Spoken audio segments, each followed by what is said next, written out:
Okay, so I said that I was gonna jump on here and show you guys a little bit of resin art. So I'm actually gonna be making something for a client over the next couple of days. So I wanted to test out the colors and see how they would work out with each other.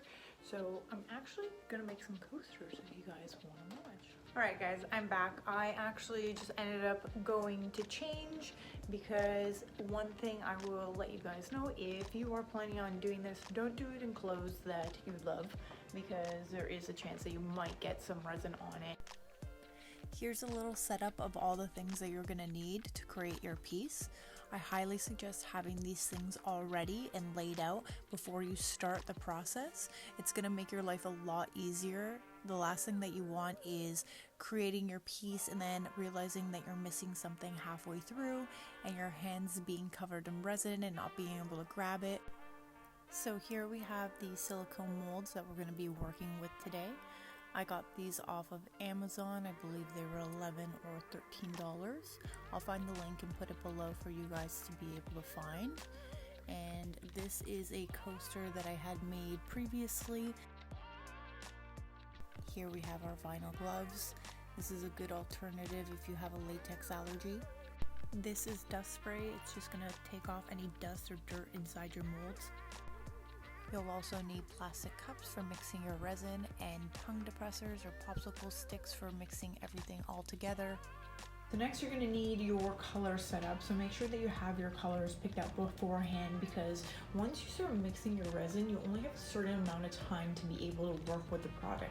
So it's best to have your colors picked out already, and what I like to do is have a couple drops of the color that I'm going to have already inside of the cups, so that way I can just pour my resin mixture inside of the cups when it's ready, and then they're good to go. Another thing you're going to need is either a heat gun, or you can even use like a creme brulee torch if you have one of those inside the house. However, if you are going to be working with a resin mold, a silicone mold, you may not want to use the creme brulee torch because if you do that, you risk melting your products. And then last but not least, you need your resin. Today I'm going to be using some artresin. I got this from a local art store near where I live.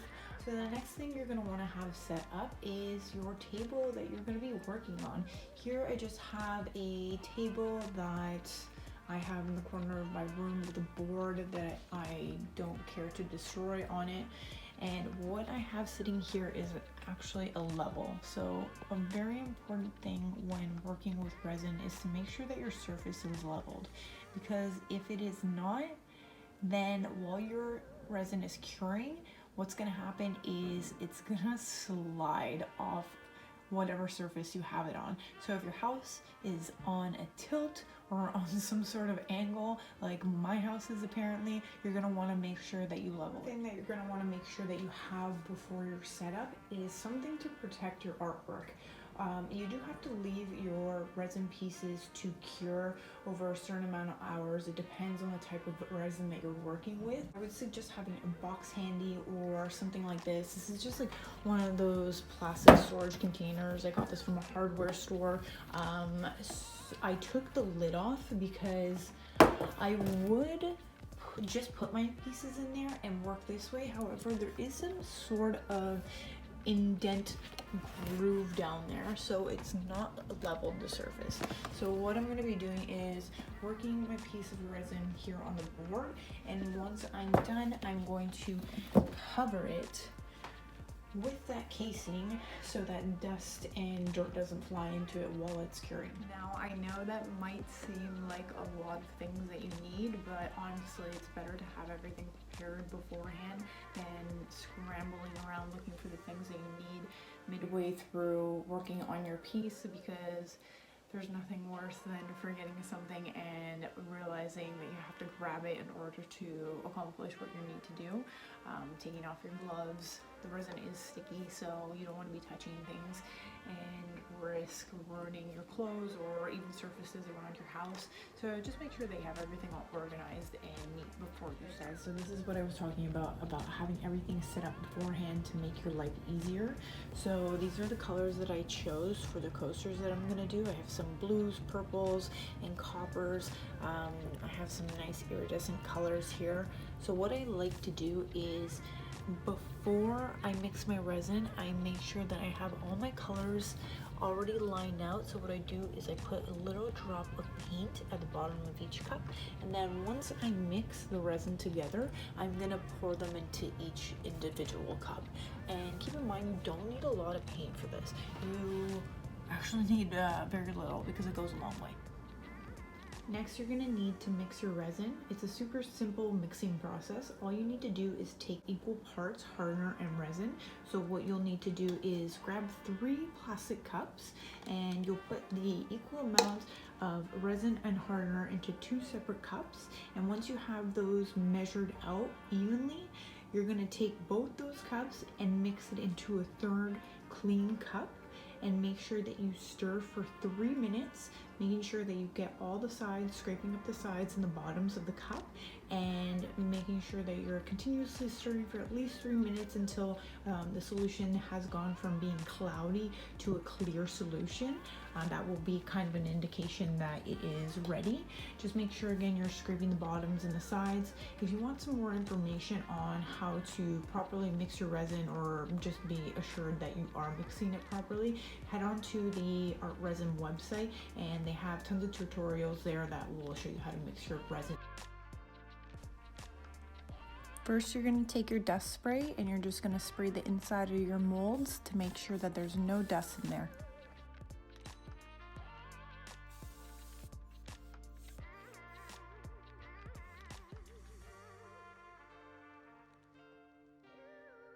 And then you're going to want to take your glove,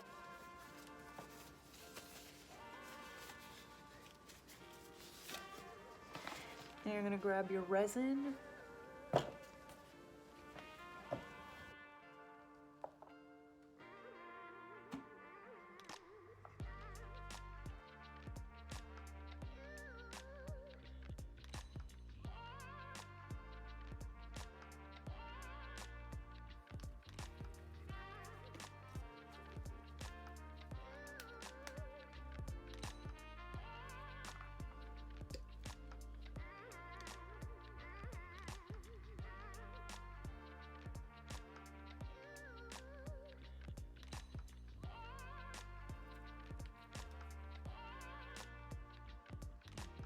So here I have my equal parts resin and hardener, and what I'm going to do is I'm going to take these two and mix it into the clear cup.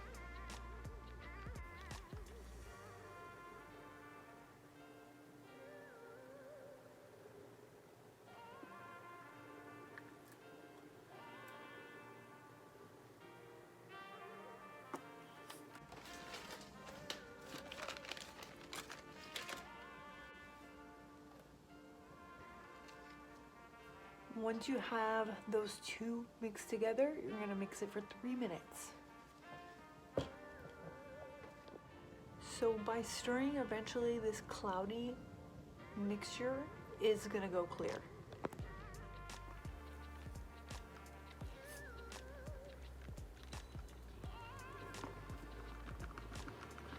Alright, and there you have it. It has gone clear with these bubbles in it, but it's not that cloudy mixture anymore. What you're going to want to do next is take your clear resin, and you're going to pour a bit into each individual cup.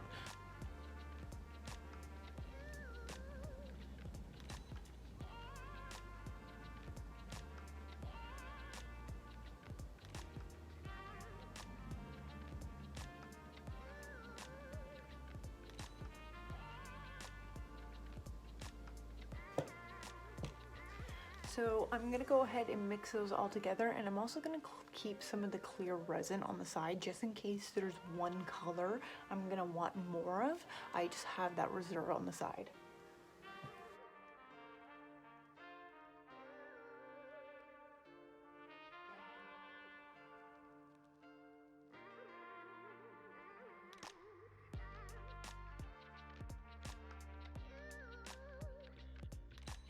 Now you're going to take your resin mixtures, your paint mix, and you're going to go ahead and pour it into your molds.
Once you're done pouring your resin, you can just take the sides of your mold and move it around. This will create different patterns in the resin.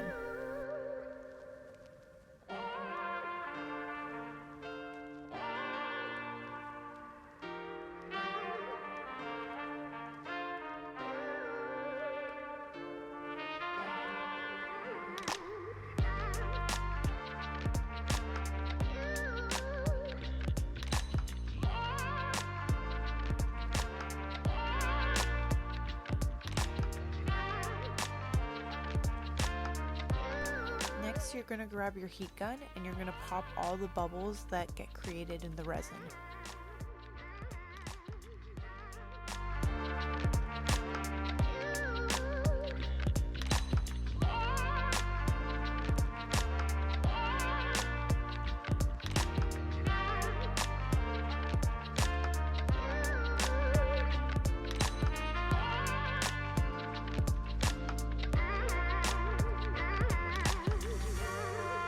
Once you're done, cover your artwork. We'll let this sit overnight to cure and come back to it tomorrow and see how it turned out. Keep in mind that your coaster's design at the bottom may be completely different from what it looks like at the top, as your paint may have fallen to the bottom to create a different design. I ended up doing a marble pattern coaster set next. Here I'm just adding some gold leafing for extra details.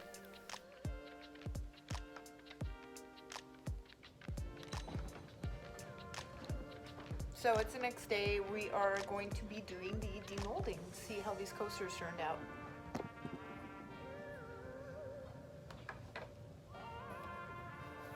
This is the marble patterned one.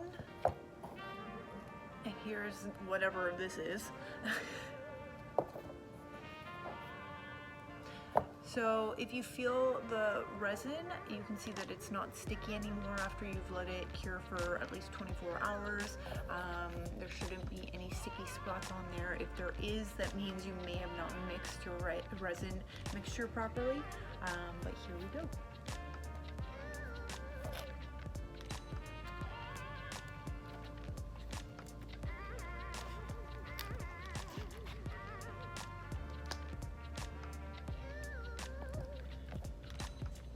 Look at that.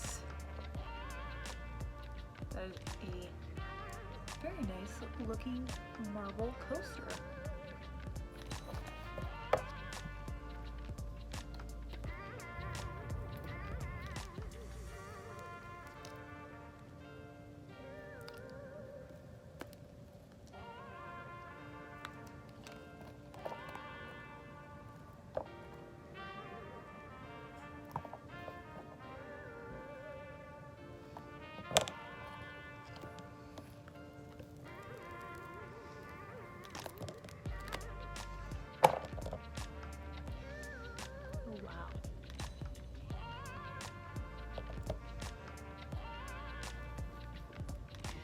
Kind of reminds me of the Hershey's chocolate bar, the cookies and cream.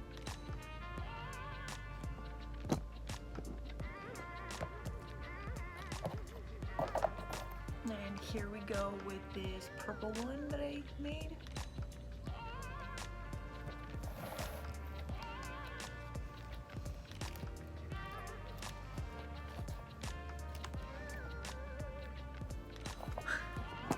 Oh wow. So yesterday when I mentioned that sometimes your coaster designs can be completely different from the top and the bottom, so that is what happened with this one here.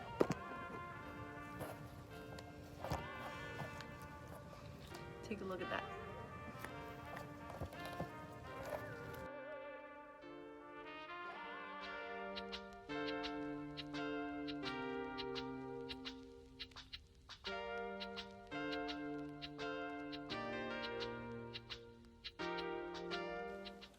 So if you have any excess resin pieces on the side of your coasters, what you can do is take the little pair of scissors.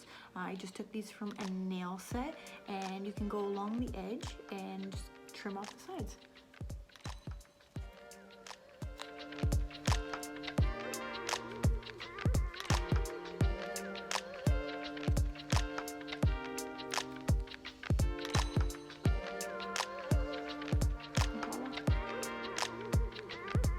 Now this next step is optional, but if you want to take your coasters to the next level, what you can do is actually paint the sides of your coaster with a metallic paint.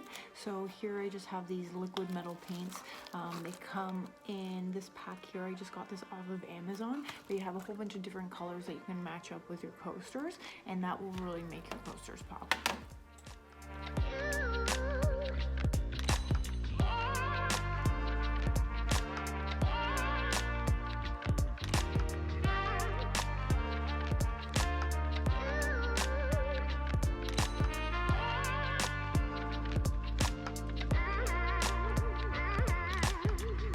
Once the paint has dried on the side of your coasters, you can just take an object like a cheese cutter and use it to scrape the sides of your coaster where the paint has spilt over on the edges. Just careful not to hurt yourself.